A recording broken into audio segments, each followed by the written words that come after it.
নিজেকে ভালো রাখার মাধ্যম অন্য কারো কাছে খোঁজার চেষ্টা করো না। কখনো কারোর উপর এতটা নির্ভরশীল হবে না যাতে তোমার এক্সপেকটেশন পুরো না হলে মন ছোট হয়, বিশেষ করে মানসিকভাবে। তোমার মন খারাপ হলে তুমি হেমন্তের গান শোনো, নিজেকে এক কাপ গরম কফি বানিয়ে দাও, বিকেলবেলা মিষ্টি রোদে আপন মনে নিজের সাথে কথা বলো, পছন্দের লেখকের বই পড়ো, কোনো বিশেষ ক্রিয়েটিভি থাকলে সেটা নিয়ে নিজেকে ব্যস্ত রাখো। অন্যকে ব্যঙ্গ করে স্ট্যাটাস লেখা, নিজের দুঃখ, নিজের দুর্বলতা জনসমুদ্রে প্রকাশ করা কোনো বুদ্ধিমতির কাজ না। খুব বেশি মন খারাপ হলে রুম অন্ধকার করে চুপচাপ বসে থাকো, পুরনো কোনো স্মৃতি মনে করো, হাসো, কাঁদো, যাই করো, নিজের সাথে নিজের এমন একটা সম্পর্ক তৈরি করো যাতে সবসময় একটা কাঁধের প্রয়োজন তোমার না পড়ে।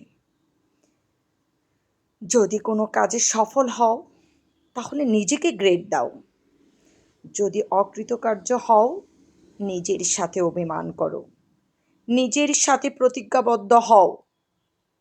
তবে অন্য কারো চোখে নিজের পারফেকশন খোঁজার চেষ্টা করো না। অন্যের চোখে তোমার ত্রুটিগুলোর মাঝে যখন তোমার গুণগুলি আর খুঁজে পাবে না, তখন তুমি কষ্ট পাবে। পারলে তুমিই পারবে। রেস্তোরাঁয় একা বসে খাওয়াকে নর্মালাইজড করতে হবে। পার্কে নিজের সাথে সময় কাটাতে যাওয়াকে হাস্যকর কেন মনে হবে? যদি সম্ভব হয় ফাইন্যান্সিয়ালও নিজেকে অ্যাস্টাবলিশড করতে হবে, যাতে তীব্র মুড সুইংয়ে নিজেকে একটা চকলেট দিতে পারো।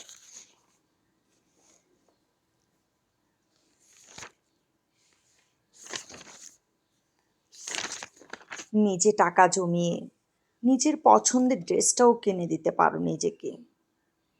মাঝে মাঝে নিজেকে ফুল দিবে, ঘরের এক কোণায় যখন ফুল থাকবে, ঘরে যখন গন্ধ ছড়াবে, মন আপনা আপনি ভালো হয়ে যাবে। সবাইকে খুশি রাখা তো তোমার দায়িত্ব না। দুনিয়ার কারো পক্ষেই সবাইকে খুশি রাখা সম্ভব না। যেখানে পারবে না, পারবে না, ছেড়ে দাও। আমার বাবা মা আমাকে অ্যাপ্রিসিয়েট করে না, বন্ধু বান্ধব সময় দেয় না, জামাই সময় দেয় না, আত্মীয় স্বজন খবর নেয় না, এইসব উপদ্রবের আর সৃষ্টি হবে না। আমার ভাষায় যেটা অ্যাটেনশন, অন্যের কাছে এই চাওয়াগুলো আজাইরা টেনশন মনে হতে পারে। কেন নিজেকে অন্যের বিরক্তের কারণ বানাবো? একটা সুন্দর ব্যক্তিত্ব থাকার জন্য খুব কঠিন হওয়ার দরকার নেই। শুধু নিজেকে অতটুকু ভালোবাসলেই হবে যতটুকু ভালোবাসলে অন্যের চোখে নিজেকে ভালোবাসে কিনা সেটা খুঁজতে হবে না। আসুন, আমরা প্রত্যেকেই নিজেকে ভালো রাখার জন্য নিজেই ভালো থাকার চেষ্টা করি, অন্যের উপর নির্ভরশীল না হয়ে। নিজেকে ভালো রাখার মাধ্যম অন্য কারো কাছে না খুঁজে নিজেকে ভালো রাখার উপায় নিজেই খুঁজি। ধন্যবাদ সবাইকে।